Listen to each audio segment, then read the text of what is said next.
Your Majesty at your service. Welcome to Fairy Queen Talks. Thank you for tuning in to another episode of my podcast, Raising Your Star.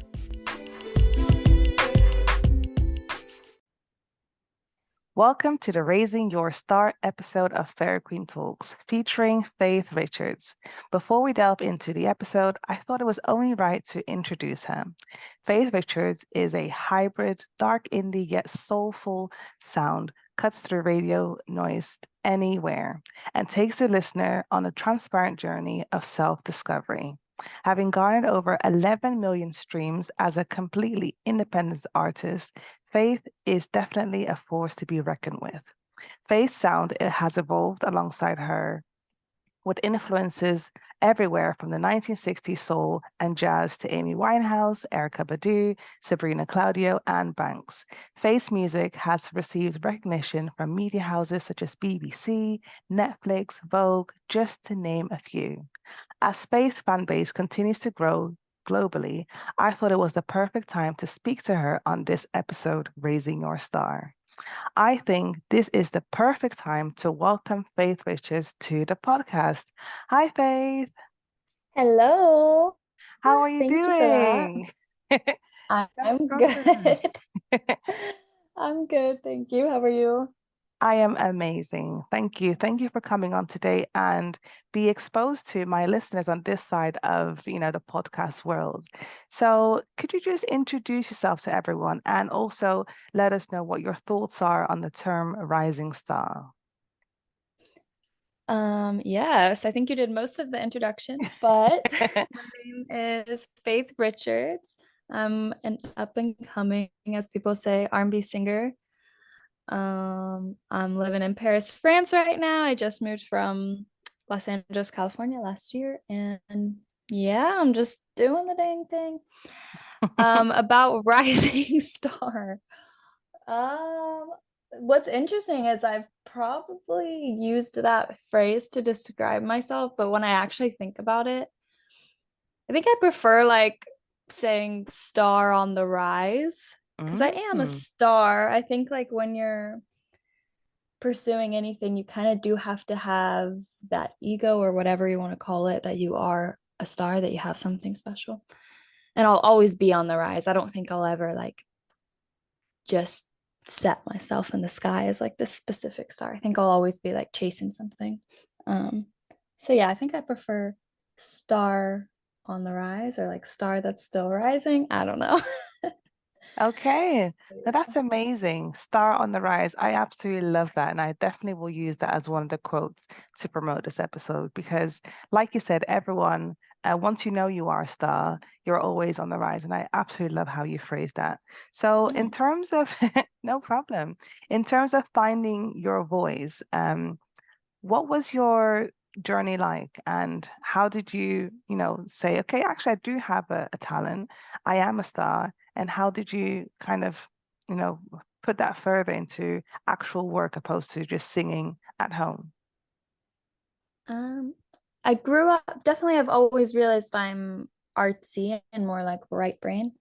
I grew up, I had like a little keyboard that had like light up keys, and I would just learn songs that way, and eventually started writing my own songs in like my early teens. They were really bad, but at least was being creative. And then it was in high school, I'd written this song, like really sad song, and did the talent show, and me and my pianist, we won. And Wow. then I did like a few church talent shows. Yeah, that was like my first probably real realization that, oh, okay, people see that this is more than just like a passion, like there's potential behind this. And then in college, I went to an acting college, and I had a couple teachers. Like I had a musical theater class and this improv class too that we would sometimes sing at the start of. Both of those teachers were like very, very encouraging of my music. And the musical theater one was like using me as an example in other classes. And then I had all these students come and talk to me and ask to hear me sing or ask about, yeah, what I had done in class. And I started doing little covers on SoundCloud and YouTube, and just the reaction off of that I want to say that you don't, it shouldn't be that you need the validation, but I was such a shy, like timid kid that I think the response of everybody when they would hear me sing is what made me realize probably Yeah. that I could actually make it into a career. And I love doing it too. So it just seemed like a no-brainer. Oh, amazing. And having listened to your songs, I definitely loved your actual voice, but also your message. And just because your branding or your voice is around transparency and journey of self-discovery, when did you learn what your message is through your voice? Because you obviously have a talent, beautiful, angelic voice, I would say, but you also have a true message underneath that. So could you describe that a bit more? Yeah, I think I guess I don't necessarily know what made me this way.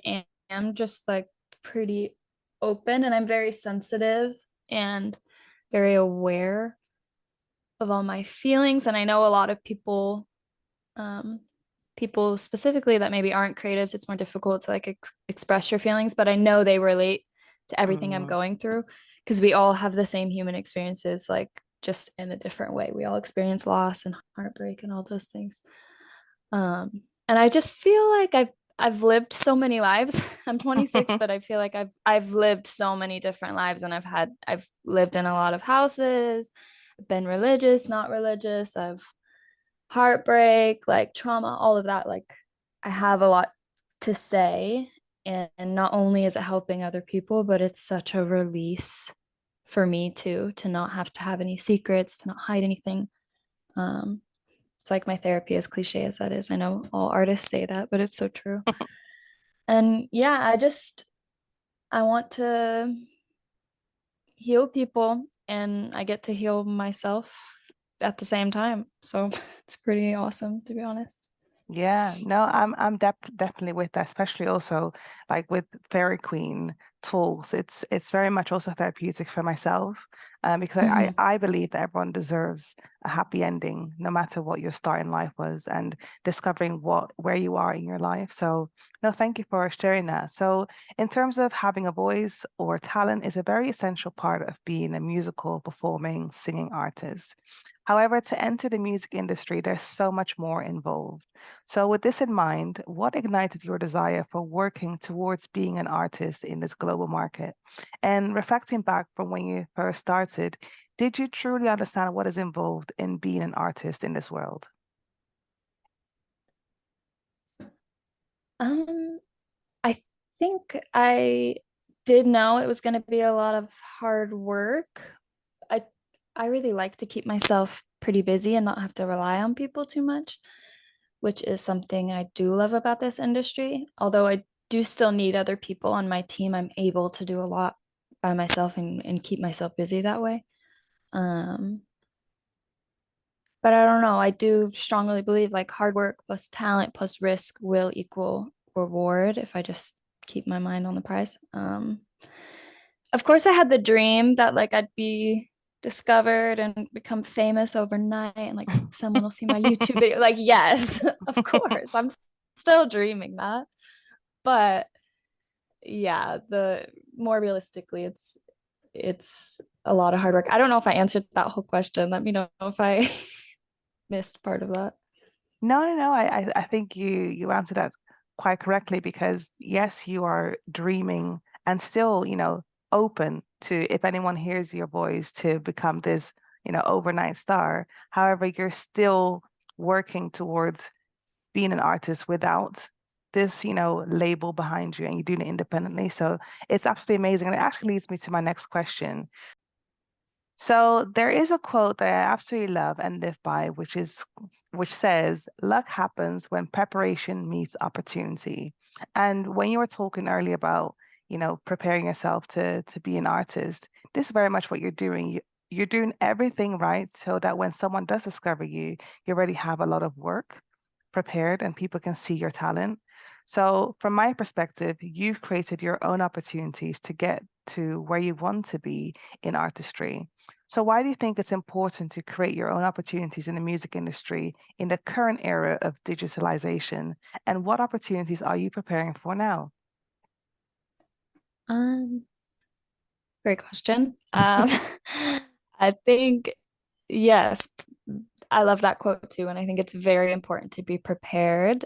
It's a little naive maybe to think all you have to do is just write a song and release it because it's a lot more that goes into it. Like you're a brand, you're an artist.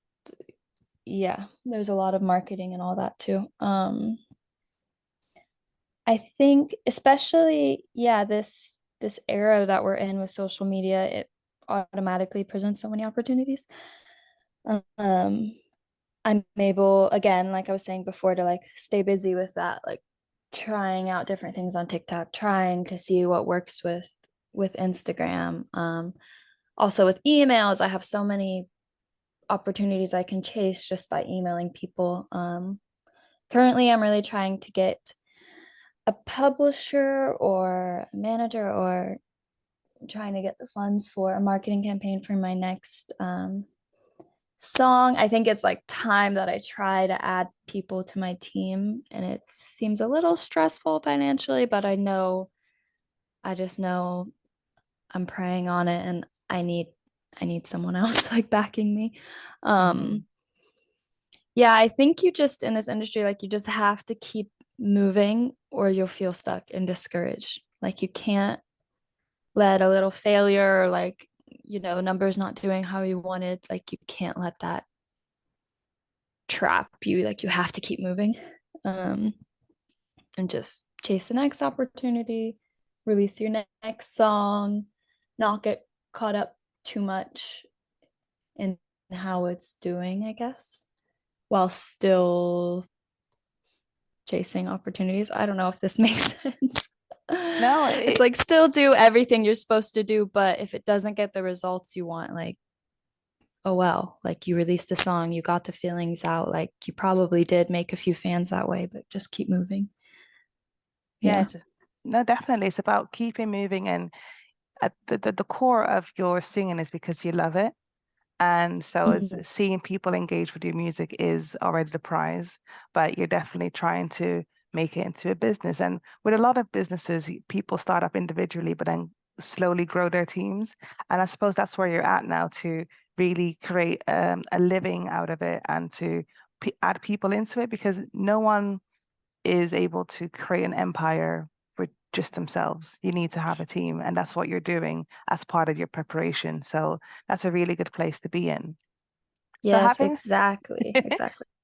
yeah, so having said that, sorry to cut you off, what are some sacrifices that you've had to make then to evolve your artistry, and have the sacrifices been worth it? Um, yes, they've all been worth it. I'd say like the main ones are definitely financially. I've invested so much money and I've worked a lot of jobs to be able to do that. Um, it is expensive when you start to want to like make your creative passion a career. Think about the marketing, how expensive it is to even create a song with like a mixer, a master, recording my vocals, a producer, um, music videos, cover art, like yeah, very expensive. So I've definitely invested a lot of money, but I've always seen the worth in that. You have to invest to make money. And then probably the other biggest one is being away from my family because I moved to Los Angeles when I was just like a week after I turned 18. And so I have Mm. been away from my family for 8 years actually. And they all live pretty close. So that's been kind of hard, like when I see them celebrating birthdays together and all that. But I Mm. try to visit as often as I can. And I'm still very close to them. Like we still talk almost every day. Um, but that's definitely a sacrifice. And I try to avoid the guilt I feel around that. But I know ultimately I have this sounds really bad maybe, but it is my life. So I have to do things that'll fulfill me. And I know if I stay in like a small town in Texas or Kansas, I just will never feel fulfilled. It's not the right life for me. But it does suck being away from my family. Yeah. No, and it's good that you can recognize that, but also on top of that is the recognition that if you want to evolve your artistry, like making sacrifices are just parts of it. But like I always feel, sacrifices are, yes, they may feel hard, but we make sacrifices for a better result. And the better results you're already seeing and experiencing every single day. Even the fact that you live in Paris, I mean, that's amazing. I mean, there's a lot happening on social media about living in Paris right now, but just being in Europe from America is, I think it's an amazing thing. Even people who live here in Europe, I live in the UK, Paris is still a very much a landmark of a city, and being there, I mean, I can already think of all the food I can eat. So it's just amazing that you're able to Yes. do that, but Oh also my God. grow your music. Yes, yes. I honestly love my life here. It's exactly what I needed to not completely exhaust myself in LA. Mm. This is like I have a way better balance. And I know there's always so much hate for Paris, but it's bizarre to me. It's like it is such an amazing city. People just are haters. I love Oh, that's good. So my next question for you is, in your opinion, what has been your experience of raising and seeing your star being visible to a global audience? What's that been like for you? it. It's been pretty mind-blowing a lot, to be honest. Like when I get certain messages, even a few days ago, like I got a message, just someone telling me he was in a dark place and he went through a really hard breakup and he'll listen to my album to kind of pull him out of it. Just when I get messages like that, I've also had people, I've had two people message me that they were suicidal and they would listen to Mm. my music. And I'm like, oh my gosh, that's like, even now, like I get emotional thinking about that. That's so crazy because I'm still up and coming, or I'm still a star on the rise type of thing. And I'm still having such an impact. And even if it's only a few people, oh my gosh, that's just like a crazy feeling. I can't believe me like coming from where I came from and just me releasing songs about my life is pulling people out of dark places. It's the biggest reward ever, honestly. That makes me feel successful Yeah, for sure. I I can hear that, and I can feel that through your voice right now.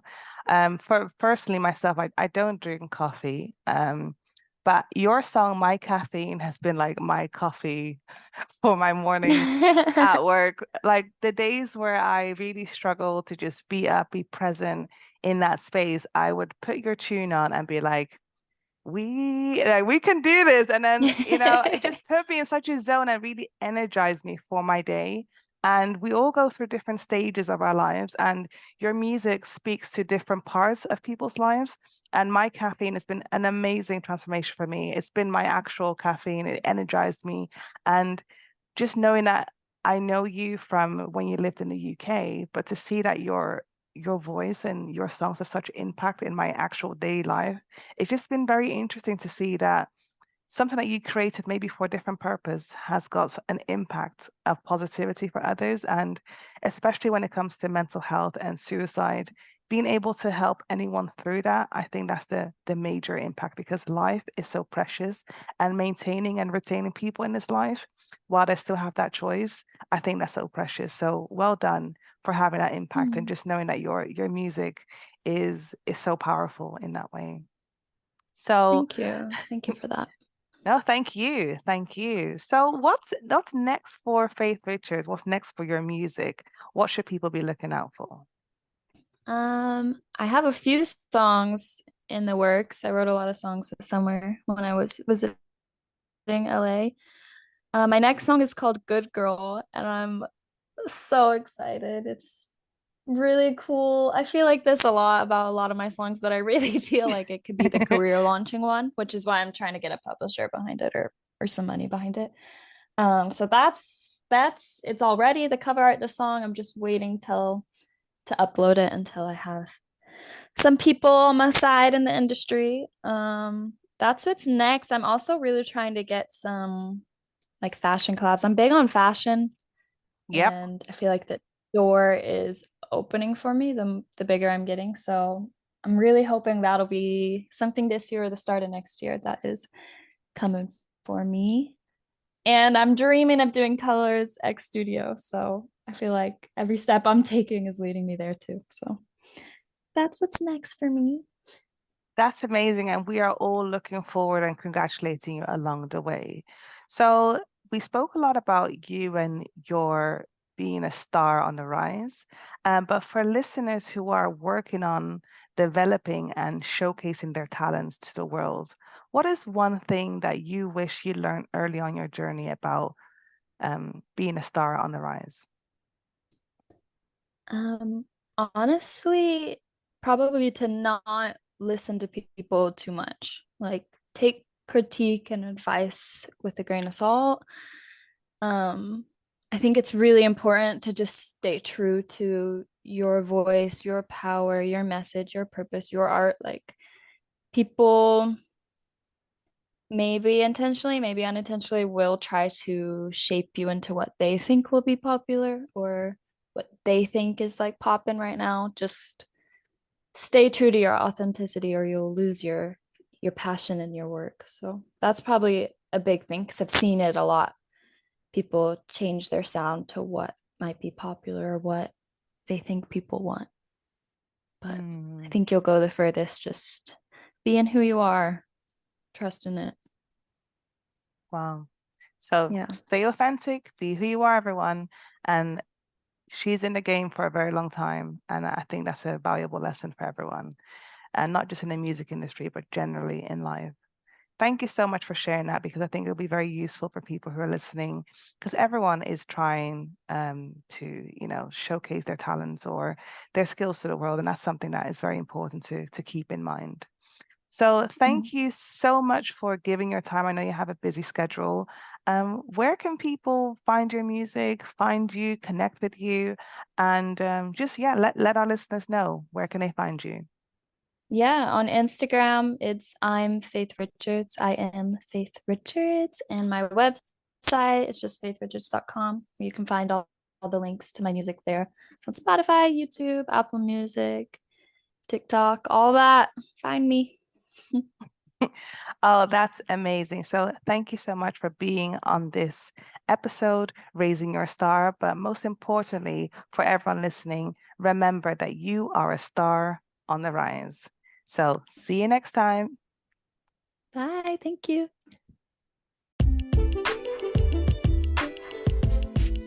At the end of each episode, I address the Queendom. Although the episode is called Raising Your Star, Faith Richards reminded us all that we are all stars on the rise. No matter how bright your star is, remember that you can always seek and achieve new levels of success and happiness. It's all about moving up in life. Thank you for tuning in to another episode of my podcast, Fair Queen Talks. See you next time.